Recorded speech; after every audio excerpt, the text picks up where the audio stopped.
Welcome back. Welcome in. This is Country Roads Confidential at earsports.com, a CBS Sports podcast. I am Mike Casazza, all by myself here on Christmas Eve. Or a couple days before. You don't know. You know what else you didn't know? That this was coming down your chimney today. I will share with you selections of the interview we conducted with new West Virginia Athletic Director Wren Baker earlier this month. If you are a subscriber to the site, well, first, let me pause and say thank you. A historic year for us at earsports, one unlike any other before it, and just me, the way I'm wired. We'll say this again next year and the year after. It's the ever-changing landscape of online sports journalism, right? Speaking of ever-changing landscapes, that's what the Mountaineers sought to prepare for when they did hire Baker from North Texas. In getting to know Baker in news conferences and now the sit-down setting with him, you find a guy who's ambitious, accomplished, great track record, great vision for the future. And a long list of stories produced so far by a simple conversation with him. His thoughts on a range of topics about WVU, his job, college sports in general. Again and again, people wondered, hey, I like reading what this guy has to say. Can I see the interview? Can I hear the interview? And we'll do that now. Kind of. Not all of it. Some crosstalk between this has been edited out. The part where we share our cell phone numbers with one another. The part where we kind of have some domestic anecdotes that make one another laugh. You cut that out. I can't burn them, right? Can't breach that trust we're trying to establish. Otherwise, questions, answers, and right now an apology for the audio. It's a Zoom he and I did. I did not have my good microphone plugged in. The audio quality is not crystal clear, perfect. My voice does not boom like it does right now. But you'll get the gist of me getting through a question, him rattling off the answer. And this is what we took from that conversation and turned into words on a screen. But it all starts somewhere, and it starts with a Q&A back and forth between an interrogator and a subject. So no matter where you are, where you're going, who you're with, relax for a bit. Enjoy. Eavesdrop on this conversation between Wren Baker and me. And from me to you, happy holidays, and thanks again for making this a great year at earsports.com. I think a lot of people could watch what happened and be very suspicious about the timing of everything. And, the cart and the horse, so to speak, have to go in a certain order. Like you said, the train station, right? Athletic director before coach. I understand they didn't make a change of head coach here. Certainly the logic can be explained to me. That's fine. Was that undecided? Was that up in the air? I know that there were conversations back and forth, but listening to Gordon and you talk about it, it seemed like that it was a conversation and that the best case from the candidates and maybe from the person who they ultimately picked was stick with it, evaluate it for a year, and then if you have to make a decision later, fine. If you don't, fine. But right now, try to make it work. Yeah, I think President Gee really wanted not just from who he ended up hiring, but from all the candidates to hear their perspective of what that looks like. I know he was talking to a lot of other people in the industry as well. As you know, there's probably nobody with a deeper Rolodex than he has doing this as long as he has. And so, I talked about all the different scenarios and options in the process and how I would be thinking about those. But I fully supported the decision that was made, and I do think it gives me a chance to come in and make my own assessment. I mean, you can't make that assessment in a day or even a week, and so it does give you a chance to come in and get a better feel for it, and really be able to lock arms and do everything you can to help Coach Brown and his staff. And I'm not making any assumptions that anything was broke or there's a disconnect or there's anything, but obviously we've got to get to a place where we're winning more football games. And, I think President Gee's comment got taken a little bit out of context the other day, just because he said a whole bunch of things before that and that were talked about expectations and that kind of stuff. I think his intent and what he said was 5-7 is not good enough for anybody, including Coach Brown, but we're still proud of the kids and the team and the way that they battled and didn't quit and got some good wins down the stretch and won at Oklahoma State, beat Oklahoma. I think you can be disappointed in the final result and also be really proud of the way that the kids competed and battled and the way that the coaches continued to coach them hard down the stretch. And so I think that's probably the message he was trying to convey, although, some people ran with it a little different way, and I understand that. But I'm excited. I got a lot of respect for Coach Brown. Have followed his team since he was at Troy. Didn't know him personally. We do have a lot of mutual friends and that kind of stuff. But I think he's a great man, great person. I think he's doing a lot of good things. We all understand that that scoreboard metrics needs to get better. I mean, nobody's hiding from that. Everybody understands that, and so that's what we're going to go to work to try and make sure that we do. On the topic of expectations, I don't know that there's probably a more like debated thing about what a program can be, should be. There's realities people don't want to consider or even settle on too. As you get to know here, is what would the expectation for football be? Not next year. I'm not pinning you to that one, but like overall, is it win totals? Is it competing X amount of years for the conference championship? Is it some other matrix that you have that, again, very early, I know, but I would think that that's probably part of your fact finding now too. Is like reasonably, where can the bar be here on a regular basis? Yeah, I think we've got to be a team that factors into the conference championship uh, routinely. That doesn't mean every single year you're going to be there. You're going to have some years where you have a catastrophic injury that really, messes you up, or a rash of injuries. You have a call or two that goes your way or doesn't go your way. But I think I would say this isn't just about football. I think that WVU is set up and has the fan support and resources and recruiting pool to be able to be competitive in the Big 12. And if you're competitive in the Big 12, then that puts you nationally relevant, right? And so, that's been the goal everywhere that I've ever been, and that certainly is going to be the goal when I get there. And Mhm. so, there's a lot of steps you got to take to get there. You got to figure out where are we best, and it could vary from sport to sport, but where's our best recruiting footprint? How can we get better there, but yet improve some areas where maybe that ought to be more fertile for us than they have been. That could be as simple as how you assemble a staff and what their recruiting footprint is. It could be that we need to do some targeted advertising, or we need to really try to build alumni presence, in those areas and host more events, or do more caravans, or do SEO based marketing, whatever it is, to make sure that we're getting out the message about all the great things that we provide.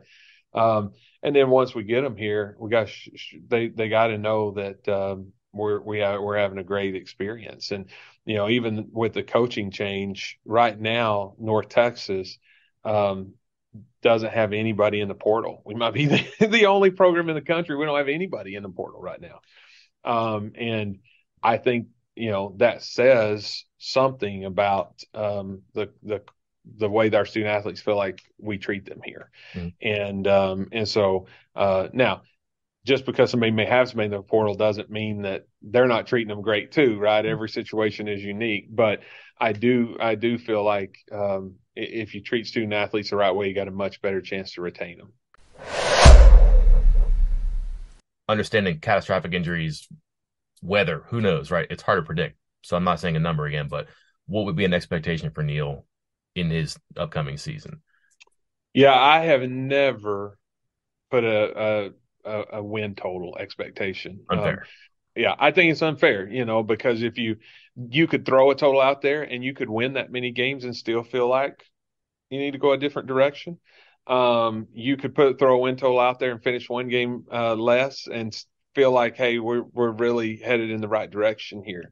So it really will be, when I get in there with Coach, a 360 assessment of how we feel like things are going, and it'll be an ongoing assessment. And I'll probably spend an inordinate amount of time around football and with football, not at the expense of other programs, but certainly, a lot of time with him. But it won't be trying to it'll really be trying to support the program. And I don't view this as Coach Brown is our program for 1 year and let's evaluate. I see this as Coach Brown is our head coach, and we're going to do everything we can to make sure that he's successful. Mhm. And so that's kind of the approach. I don't think it's fair to anybody in the program to go in thinking, oh, this is a 1 year deal and we'll just see, where it's at. I think this is more. I'm going to come in. I got a lot of respect for him. I know he's done a lot of things the right way. I know that people respect him. I know that he's built relationships in the community. I know his players respect him. They didn't quit on him this year. So what can we do to get that on the field result that we all expect and we know that has to happen, and let's go to work and get that done. If the time comes where we feel like that's not happening, no matter when that is, 5 years from now, then we'll deal with that then. But in the meantime, it really is trying to assess with him every aspect of the program to make sure that we're aligned and doing things that will allow us to be successful. I don't have to tell you, but like the buyout number in his contract was very contentious with a lot of people.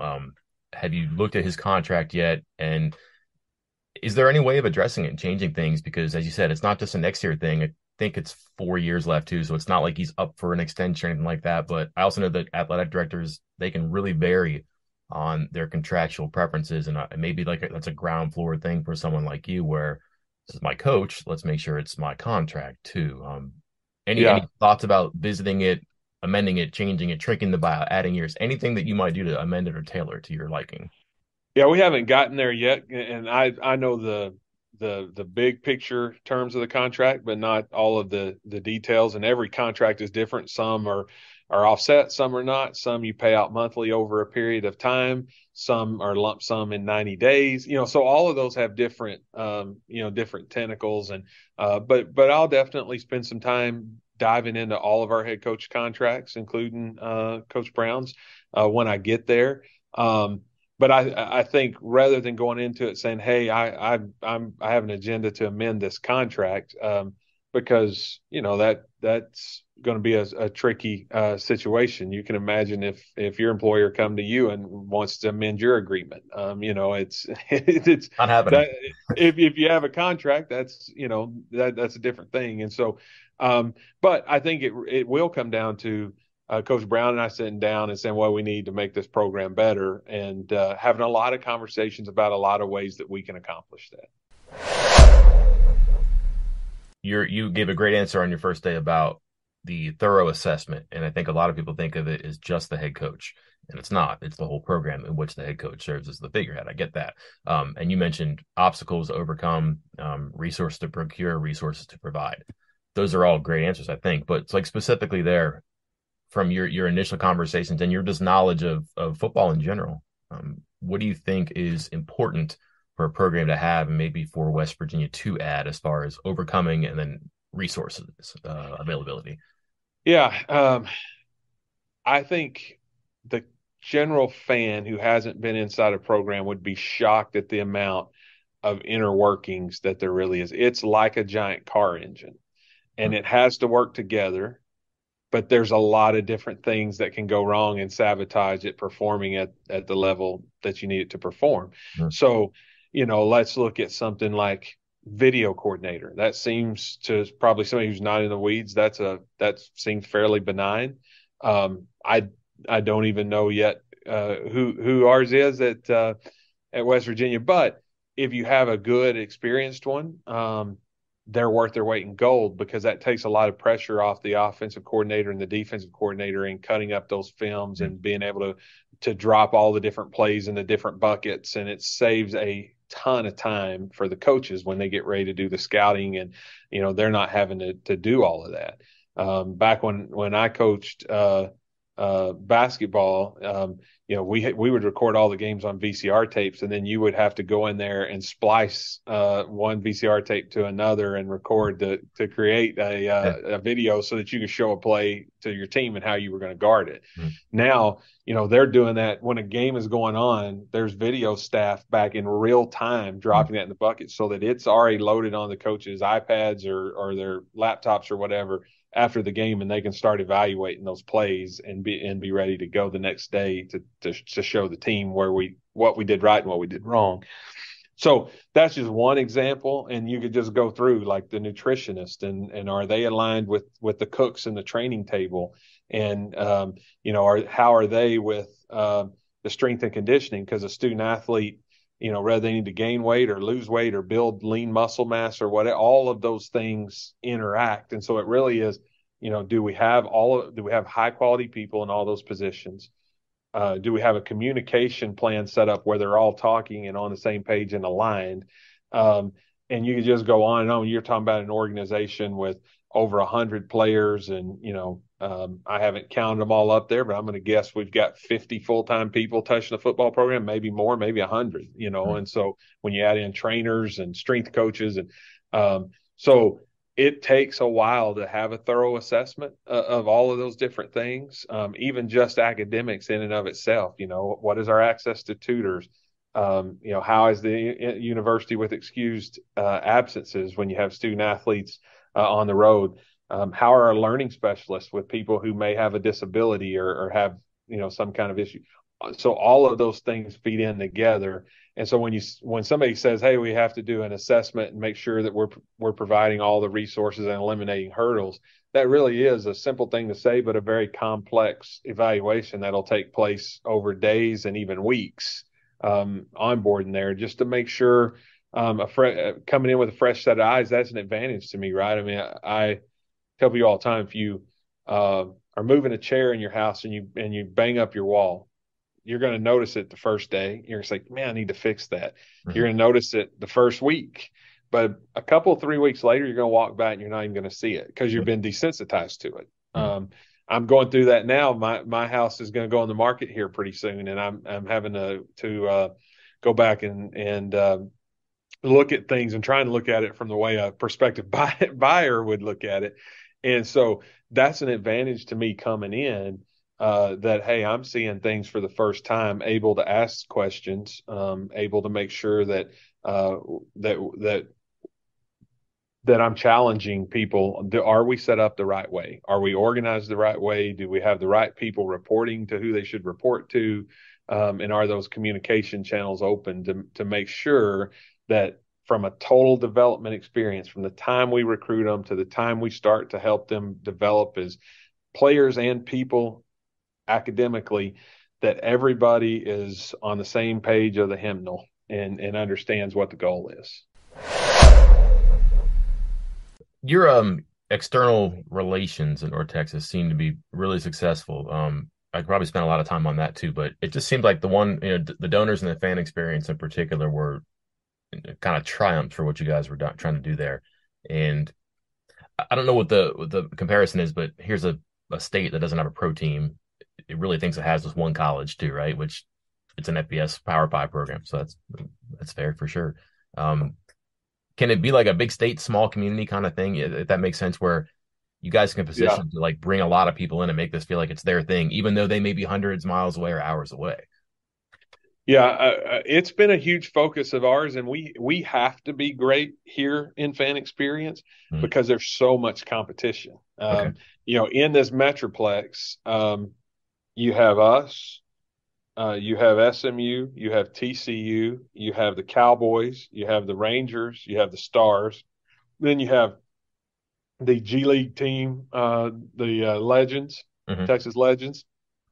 You have all kinds of semi-pro teams that are in the metroplex, and so um, it's really hard to get fans to come and to keep fans, and so that game experience piece has been critical. And so even when I got here, I got here right before football season, Hmm. and there had been a lot of complaints about the game atmosphere and environment. And the first thing I did was go to the most prominent entrance, and I shook every hand that come in and handed people a little business card with a survey to fill out. Mhm. And then we've gotten to where we used to do that once a year. Now we've gotten to where we send a survey out after every game, because like people forget, and we want people in real time if they had a bad experience with something, whether that was getting into their parking spot or not being able to download their tickets, or long lines at the concession or restroom. Restroom was out of towels, seat was was coming unbolted. Whatever that may be, they forget about it over time, and so we actually send out a survey, and we don't get near as many responses as we did when we did it once a year, but we get real time responses, and so it's very helpful. So it has been a point of emphasis for us, and certainly something I'll want to do there. The other thing that we spend a lot of time on here is the student experience. I think a lot of times you take students for granted.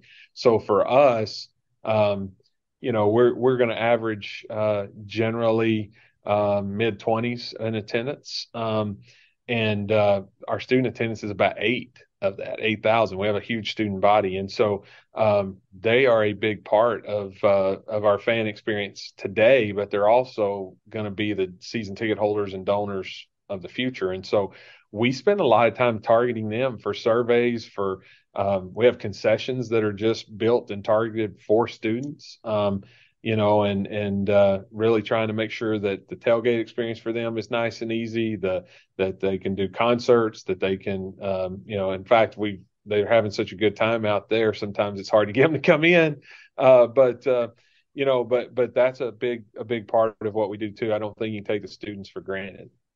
Um, yeah, you guys were building a tailgating lot in the master plan, right? Yes. That'll do it. Okay. Yeah, and we have a great tailgate space now, but that will be a second kind of premium space, and probably be one of the next projects that we do. And it's really built where there's green space so that every parking spot has a place for a tent, and there's some electric run. There's going to be restrooms built out there, a big central courtyard area where you could do concerts or games or that kind of stuff. So. Yeah, that's been a huge part of as we built out our master plan of trying to create ways for fans to be able to have a good time. Right, you want the team to win, but win, Yeah. lose, or draw, where people come and have a blast. Yeah. Small sports too are especially that. Like the minor league baseball here in town. It's the baseball is like the other part of the experience. It's the Yeah, concessions, the stuff like that too. So I can get that too. No Bon and Eric. we've done creative things. I mentioned it. So uh, starting way back, the Von Erichs, the wrestling family all went to school here, and then Yeah. Stone Cold Steve Austin also went to school here. He played football here Right. actually, and so like we had a big wrestling event. Most of the wrestling was post the football game, but we actually had two rings set up, and one of the rings was in the corner of the stadium, and we had a match at halftime, and so. That was something that maybe doesn't work everywhere, but it really resonated here. And we actually did a separate code for the wrestling, but the wrestling ticket got you into the football game. I think there was about 5,000 people here that bought on the wrestling code. And so we could pencil that and ROI it, and we knew that it broke even made a little money. And then we got national attention for it. We had a huge crowd. We won the football game, which that always helps. And then everybody stayed and got to watch the wrestling afterwards. So that was an awesome opportunity. Just a couple more here and we can go. Just personal stuff here. Do you have for football or basketball for assistant coaches? For a while here, they've had to really like commit 2 years to get people on the campus and make sure they want to take the job instead of somewhere else. But it's a Power Five now. It's a bit different. Huggins has certainly made basketball very legitimate too for some time. Is that an AD thing or is that an institution thing, you think, for assistant coach contracts? In the Power Five, most are getting multi-year deals, especially when they first on board. And I think part of that is agent leverage. I mean, it just adds to the to the Oh, tab sometimes when you got to make a change. But the reality is, just like NIL is, even if you don't necessarily like the rules of engagement, there's a certain amount of that space you have to play in because this is a competitive environment. And, I do think that multi-year contracts, we don't do a lot of them for assistants at North Texas because it's not the standard, in the group of five. Right. And because most of the time, if you're given a multi-year commitment, then there's a buyout if you leave. And in the group of five, most people are hoping to have a chance to go coach in the Power Five, and so they don't want to make that commitment. So they're not asking you to make that commitment. So it's probably a little bit different from that aspect. But I don't think that's an institutional thing. I think that's probably just a competitive thing. If you want to get the best talent, just like you or I would want. You want a certain amount of financial security, and if someone's offering that and another school isn't, then you're going to probably pick the one that is giving you that security. Okay. Final one. As an athletic director, what do you think about just the state of coaching contracts now, where the guarantees, the enormous buyouts that, there are ideas that maybe the model could be more incentive based where it comes to extensions or making more money. This is very much a blank slate question, so you can have a blank slate answer here too. But how would it look in your mind if you if you were in charge of an athletic department, right? Which, hey, you are, but what would be like maybe more toward the normal or an ideal for what it should be instead of this? The moon is coming closer and closer to us now. Yeah, I know. I definitely think in a perfect world we would do more incentive based contracts and less that are promising millions, if not tens of millions of dollars to somebody that's not contingent at all upon performance. But again, that comes down a little bit to that competitive environment. So, generally nobody gives those contracts to somebody who's either not new or who isn't winning, right? Like you don't usually give huge extensions to coaches who aren't having success or who aren't in demand, if you're not in danger of losing. And so I think it's not just ADs that make those decisions. There's general counsels, there's regents or trustees, depending on your institution. There's certainly presidents weigh in on contracts of that magnitude. I mean, the university at most places can't enter into any seven-figure contract without board approval. So there's a lot of people that lay eyes on that. And you really are just in a competitive environment where if someone else is willing to do that for your coach and you want to keep your coach, you have a choice to make. And so and the coach has a choice to make. And so I do think has been a trend of being over aggressive in some different institutions across the country. We've tried really hard to not do that at North Texas.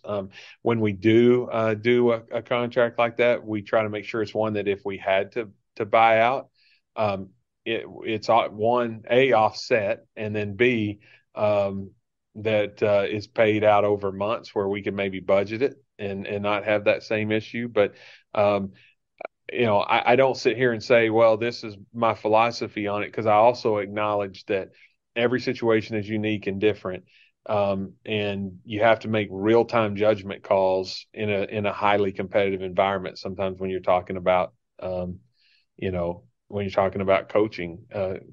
coaching acquisitions. And so I think most coaches probably feel like what they're guaranteed and what they're paid is beyond what would be fair, but the market dictates that. Like if I could wave a magic wand and we could get out of, and this wouldn't be an antitrust problem, I think we'd all put a cap on those things. But unfortunately, they have not given me that magic wand. That's where we are today. So I know that's a little bit of a non-answer to a question, but it's it really is time score situation of that particular coach in that particular moment, and you got to make the best decision you can.